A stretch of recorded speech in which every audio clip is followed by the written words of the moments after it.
Today's show is brought to you by Chase. Explore some of the perks your business could get with Chase Ultimate Rewards at chase.com/ultimate rewards.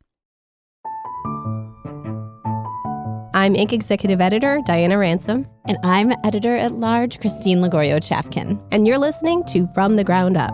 Today's episode, Cracking the TikTok Code. About a month ago, I went down to Austin, Texas for South by Southwest, where Inc. hosted our Founders House. I spoke with a bunch of fascinating founders. Yes, you sat down with Fish Foods founder Zoya Biglari, Hot Take Dough co-founder Gabrielle Brulat, and Bloom Nutrition founder and president Mari Llewellyn. Mari explained how it took her a minute to get comfortable on TikTok and how she learned to harness the energy when people actually started talking about her business. Yes, and Gabby, who didn't have a huge social media following at first, talked about how she dipped her toe in gently and then learned to broadcast the real, unvarnished view of building her cookie dough empire. Empire? Empire company. It's not an empire. Not quite an empire yet.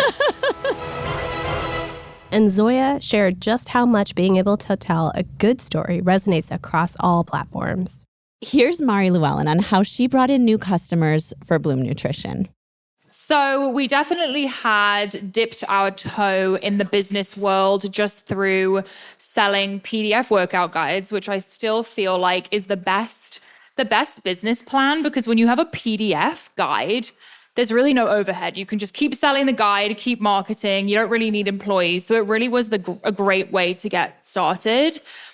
Launching Bloom in 2019, we definitely relied on my personal social media following. So for anyone who doesn't know, I lost 90 pounds in 2017. And that was really where I began sharing tips and tricks online, recipes, workouts, really sharing the ups and downs of fitness. And I think building that community first was a really important step to having success with Bloom when we did launch. But obviously we didn't want the company to be entirely reliant on me. That is not a sustainable business plan. That's why we didn't call it Mari's Supplements. We called it Bloom Nutrition, thank goodness. So in terms of expanding, I think it's really important to get the product out there. We sent out a lot of free greens. I mean, we still do that.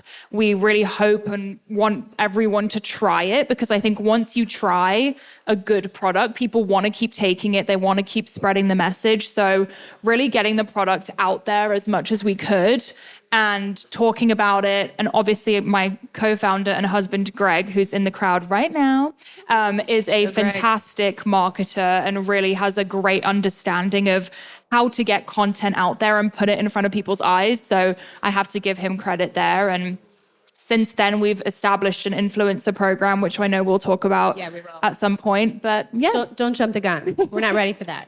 Zoya, you were also a food influencer. Okay. She has gained prominence by, I guess, basically peeling fruit. Peeling fruit, yes.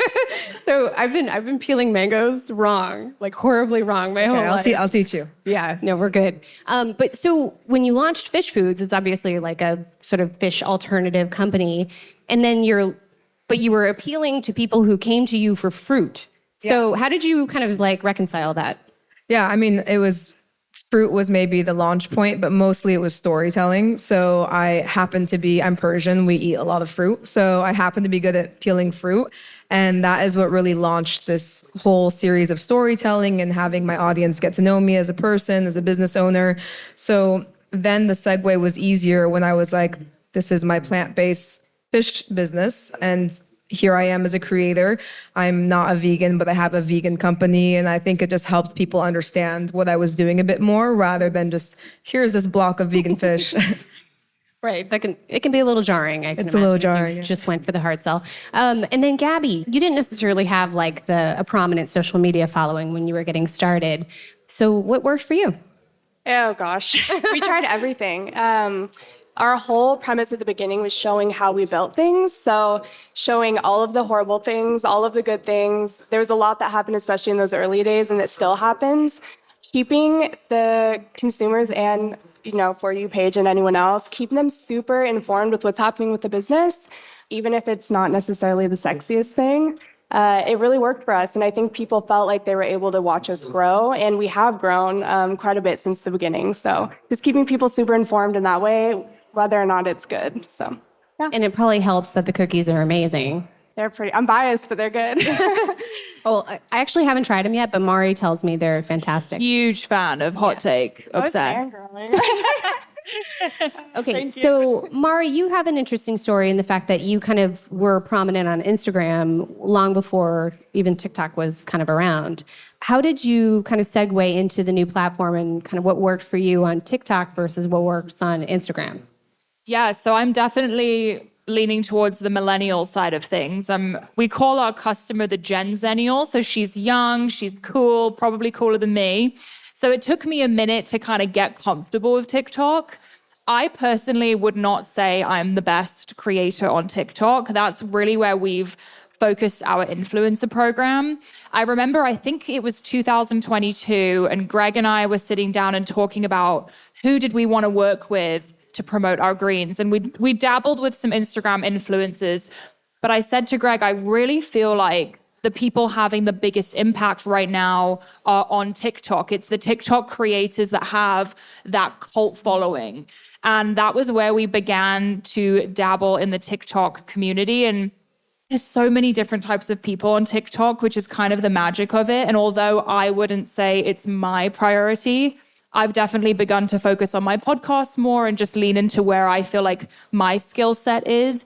TikTok has become the place where people are talking about Bloom rather than Bloom talking about ourselves. And in my eyes, I think that's more powerful. Right. And how do you harness that? Like, people are talking about you, and do you chime in? Or, what do you do? We're definitely active. I think commenting on your creators' content, being super present, being in on the jokes, understanding the trends is really important. And I always say, I think it's important to hire young. I think a lot of companies are afraid to hire younger people, but our social media team is all under the age of 25. I mean, a majority of our team is under the age of 30. We have almost 100 people now, and it's majority young women. And I really feel like they have the pulse on TikTok and what's happening more so than Greg and I do. So we really rely on them to keep us young and cool and, figure out what's going on TikTok, because I think it is important, even if the content isn't always coming from us, to be engaging on the creators' content and also, keep our content on brand and keep spreading the message.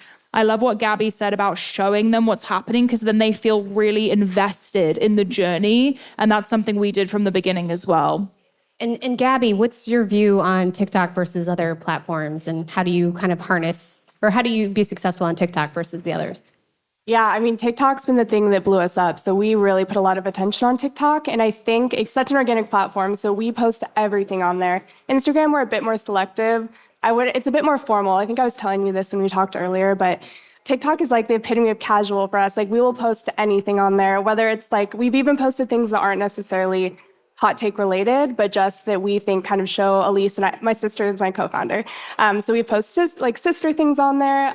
It's just a lot more casual in a place that we kind of treat as like a personal blog for Hot Take. This is an excellent segue of like the idea of feeling like you have to put yourself out there personally. Mm-hmm. Have you ever sort of, I guess, since you do put stuff out there between you and your sister, has it ever been uncomfortable for you? Or like, do you just kind of get over it and do it? Well, for me, I mean, I'm 28, and she's 23, so there's 5 years between us. She's definitely younger and she was much more comfortable on the camera. It took me I feel like I'm still uncomfortable sometimes. It's taken like 2 years for me to get comfy on there, so every time I put myself on, I felt like I was putting myself out there. But yeah, it's definitely, we've had some things happen that we have posted, we knew would get feedback from customers that is a little bit uncomfortable, it's the Wild West on TikTok. Like, people are crazy. They'll post they'll comment things that are hard to see sometimes too, but it creates so much engagement. So yeah, we put ourselves in situations that have felt a little bit uncomfortable, but it's gotten a lot of followers. So it's worked out so far. It's been okay. Yeah. And then Zoya, part of the reason why people have kind of what you do has resonated so much with people is that they feel like they see themselves in you. Because you have put yourself out there, and you've talked about your relationship with your girlfriend, you've talked about your heritage. Can you talk a little bit about like what goes through your brain when you're posting and like why put yourself out there like that? I so desperately want to create content that I wish I could have seen like a decade ago or maybe 15 years ago. I didn't get to see a lot of queer Middle Eastern people who were living happy lives. I feel like so much of the queer community still to this day is a lot of like doom and gloom.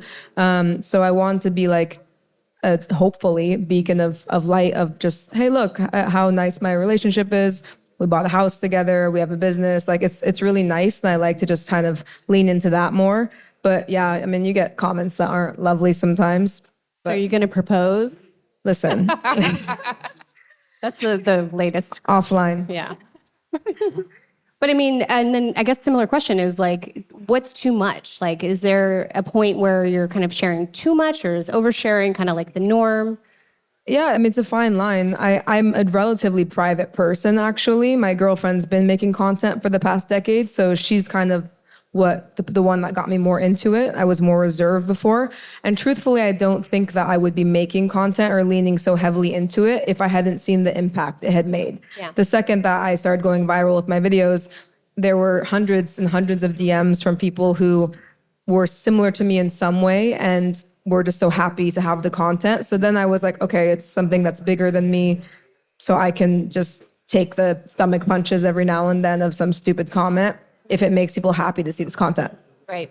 Can you all of you talk about how meaningful the platform has been to you? I guess Mari, go first. Me personally or the brand? The brand. It's been No offense. extremely meaningful to the brand. I feel like TikTok was a really pivotal moment for Bloom. I think a majority of people who come up to me and say they take greens have seen it on TikTok. And it's an interesting evolution because when we first started in 2019, people really only knew of Bloom if they knew of me. Now people know of Bloom and they don't know who I am, which makes me very happy. Like that to me is a great growth. And TikTok has allowed us to get in front of, I mean, it changed the trajectory of the business. It was a huge reason why we were able to launch in Target with the success that we had. We're now in Walmart, we're now in Sam's Club, we're now in Wegmans. And for these retailers, I think they tend to think a little more old-fashioned. And I think having an online influencer brand hit the shelves was a new thing for them. And to see the success and see that it can do well has really opened up the door for us. And I think these retailers are kind of catching on that TikTok and social media is how people shop now. They go into the store and they say, oh, I've seen that on TikTok. My favorite influencer uses that. I'm going to grab it. So it really is just changing the way the consumer shops. Yeah, let's talk about influencers now. So I have to ask you, Gabby, about this Paige Lorenz oatmeal cookie thing you've got going on. How did that get started? And who is Paige Lorenz? And why oatmeal cookies? We have so many questions. Yeah, so we slid it, like with all the influencers we've ever gifted or talked to, I slid into their DMs, be a hot take. So I slid into her DMs, asked her if she wanted cookies. She said yes, and then she kept asking for them, which I'm like, well, great, we'll send them to you. And then it got to the point I just was like, would you ever want to do a collaboration? Like, we've never done this before, but you love the cookies. It felt very organic. And for those who don't know her, she's an influencer, but she's dating Tommy Paul. So like, some people know Tommy Paul, some people know her. But oatmeal cookie, we just said whatever your favorite cookie is, we'll do it. And hers was oatmeal chocolate chips. So it's something we're definitely going to focus on in the new year. There's some things happening on the back end that will allow us to be able to do more and more of that. But it's something that's been super exciting and just put us on the map with a completely different demographic that's been really fun. So you've taken a more selective approach to the influencers that you work with. Mari, what's Bloom's approach to influencers? I have to say that's how I learned about Hot Take. So I felt like that was such a great move for you guys because that's how I learned about the cookies and now we're obsessed. In terms of our selection process, I mean, we were just talking backstage and the second your content blew up, my team reached out. We have a fantastic team. We were on it. We have a really great team at the Bloom HQ who are looking for influencers who match the brand.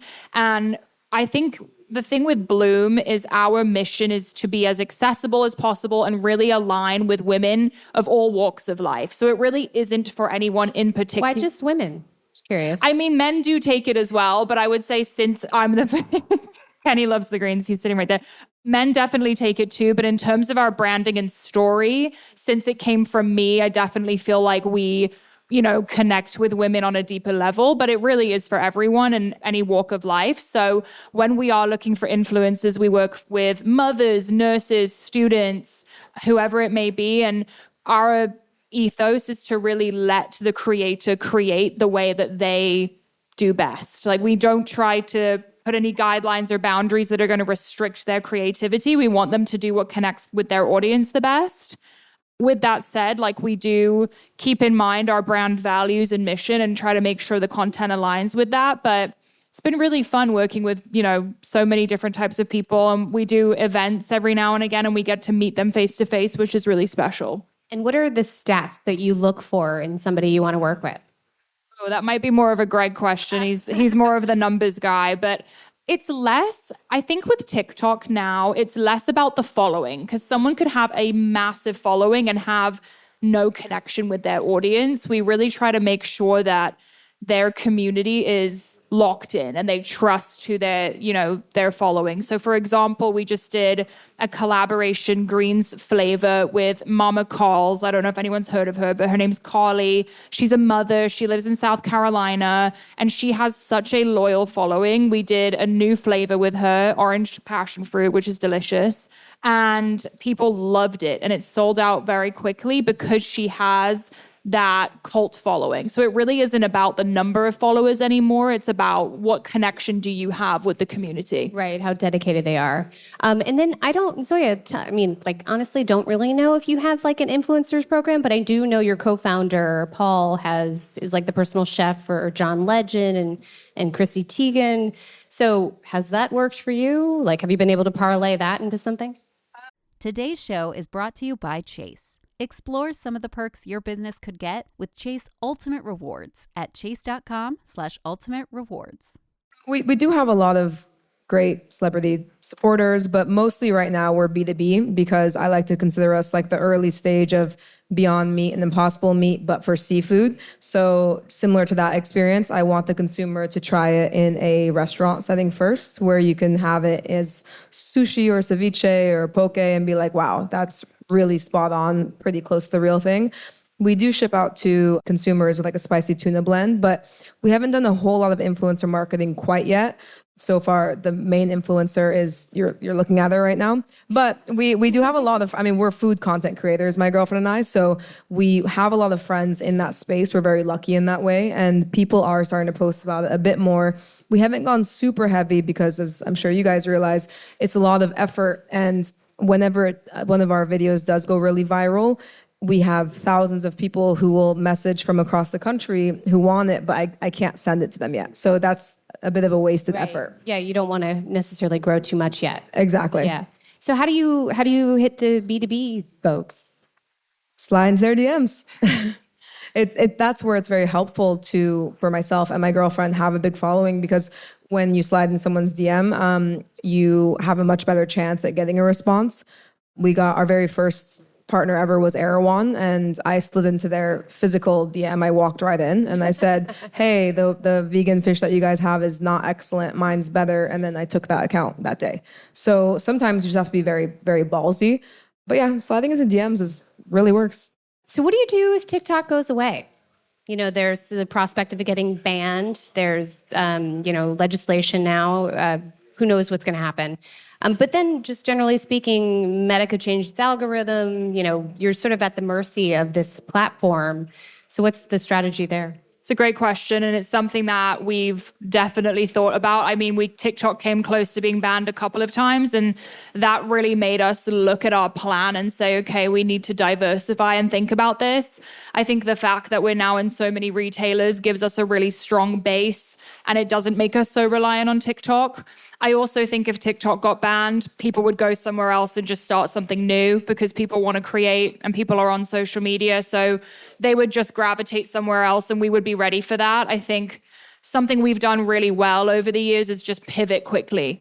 Anytime there's been a shift in the industry or online, we're quick to move over to that platform and we're not afraid to make pivots. So I think we have that in our heads, and I'm sure that TikTok creators would simply move somewhere else and we would move with them. So Yeah, I'm super curious what's going to happen. There's the idea of it getting, purchased by a U.S. company. Who knows? So maybe TikTok wouldn't go away necessarily. So we'll have to wait and see. And then, so Gabby, what's your strategy for diversification? Yeah, I mean, we've talked about so many different things. We've actually talked about physical implications, like would we ever do something like multiple cookie windows in different cities? It kind of depends how we want to push. We're really trying to figure out what we want to do with the business in general. I'm going to talk to her after about retail. Like, we're just trying to figure out where we want to go. So it just kind of depends. But I think if it were to stop, honestly, I'd be not excited, but it would just be another challenge. And I think that there's so much that you can do outside of social. I think we'd focus a lot on the physical implications, like how are we getting into communities, the old-fashioned way, I guess. But I think the physical connection with community is something that's really important for us and something that we've talked about tapping into already. So I'd probably go that direction. Yeah. And then Zoya, what's your strategy if your TikTok were to go away? Probably what they just mentioned. Yeah, move on Instagram. Instagram is still very strong. Honestly, I think that TikTok took a lot of Instagram's shine for a second, but now it's starting to revert back. On the more influencer side, interestingly, I'm way bigger on TikTok, but so many brands actually pay me specifically just for Instagram. So I think that Instagram will still kind of reign supreme. But yeah, there's a lot that can be done. So part of the sort of scuttlebutt right now with working with influencers is some brands have gotten criticism for just sending product because maybe you're just sending stuff and they don't really want to make anything with your product, and so it just ends up being wasted. There's videos of people just having closets filled with merch and never doing anything with it. I want to know, are you strategic in how you send stuff, or do you just kind of send stuff to people who may be influencers? good question. I get a lot of PR that I feel like is wasteful, honestly. And I would say we are very intentional when we do send PR boxes. We only send them for new launches, and we'll often only send one bottle of greens. So it's like the one flavor that we're launching along with a couple accessories, but we really try to not do it excessively, and just be really mindful. Also, PR boxes are really expensive to make. So there's a lot that goes into them behind the scenes, the way the box opens, the way that everything's placed. So I do very much respect the brands that are putting time and energy into PR, but I do feel like a lot of them are sending like every shade of the foundation. And it's like, I definitely don't need every single shade. So I think being mindful about it and just really focusing on a specific list of people you're sending it to. I mean, this has evolved over time. At the beginning, we were definitely sending more out because I think that's important when you're starting a business, but now we're definitely more selective. Yeah, that's great. And then with Hot Take, I mean, your dough is tough to send, right? Yeah, I mean, well, if she ever sends to influencers, she'll have the same problem being frozen. But because we're frozen, we aren't able to just mass send it. So we have to like get confirmation, make sure they're going to get home. Like we have a form they fill out that's like, will you be gone any dates? We're going to send it this day. Will you be home to receive it, or can someone receive it for you? So it's really limited us on just like sending it out to people, which has honestly been good though, because the people that get it are very intentional about it. Mm-hmm. And we still to this day have not paid any influencer for any sort of advertising. We have only done organic and only gifting. So we have just like, we'll send it sometimes hoping that they post. Most people are actually, because they are intentional with it and it is frozen, like they know it's coming, they will actually post about it. But obviously we've had people that don't, and that's totally fine too. But just trying to be intentional with it. But yeah, it's more out of the circumstance of the dough rather than, yeah, I guess to. It won't end up in some closet somewhere, right? It'd be a little melty in there. It'd be a little gross. We do have time for questions. Anyone have a question for our great panelists? Yes. Hi, my name's Amilia. Just interested as a PR person in the room. Great work on all your brands. I'm like going to look them all up. Love hearing all about the work you're doing with like content creators and influencers. My question is like, are you pitching or sending product to media personalities and the media? You know, my colleague and I, we do a lot of like sending things out to media the way you're doing it to influencers? Or have you found that the media just isn't responsive? I'm going to eat the cookies and try the greens. So if you guys fish foods, I'm going to try it all. I promise. We do at Bloom, yes. We didn't until very recently, but now that we work with PR and we have certain people that we love working with, anytime we have a new launch or drop, they are at the top of our list. So when we're looking at that selective list of people we're sending the PR box to, we are sending to PR as well, for sure. I actually think that's a really great question. I mean, it speaks to the idea of like, no offense to myself intended, but are media people even that important anymore? Are the influencers really the things that move the needle for brands? I think media people are super important on both sides. What I can say, it's harder to find them. That's the bigger issue that I've come, because I love getting the story across too, and it's much harder to find media people, whereas For You page will feed you influencers. So they come to you, right? Is that just visually they come to, and it's easier to click on their page and be like, oh, they make this content and whatever. But it's very hard to find a writer or something unless you happen to read an article that they've already written, then find their page, So it's a lot of effort. It's worth it, but it's a lot of effort. Mm-hmm. Well, and also trying to not get lost in the mix of people that do try to contact them. Like I remember back in the day, and we were very small at this point, but we did try to reach out to media and we got no responses. So I think I felt a little bit discouraged, just as like, well, maybe this isn't the right, situation. We're just going to have to push on our own. Maybe now, though, that we're a little bit bigger, it's something that I'll look into more because we've got a little bit more on our side. So it's really interesting. It's like you kind of have to have a story beyond just the company. And you have to develop a buzz somehow that's like ineffable somehow to get that attention. So you did the right thing, obviously. It's working. Maybe we'll try, though. Yeah, now that we're a little bit bigger. Anyone else have a question? Hello. My company does food and beverage all over the U.S. for a lot of major events, mostly at trade shows. What we do is we build traffic in clients' booths by the way of food. That traffic gets into the booth and creates buzz on the trade show floor, and it's free. It's free for the attendees to have that treat, either aromatic or custom colored, whatever.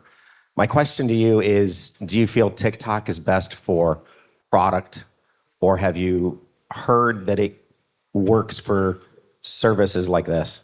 I feel like food does really well on TikTok. I think you are set. I really do. You probably know well as well, like people love watching food content, either the preparation of the food, or maybe it's a really aesthetic food, or maybe it's very different. Like, I think you could really do something with that.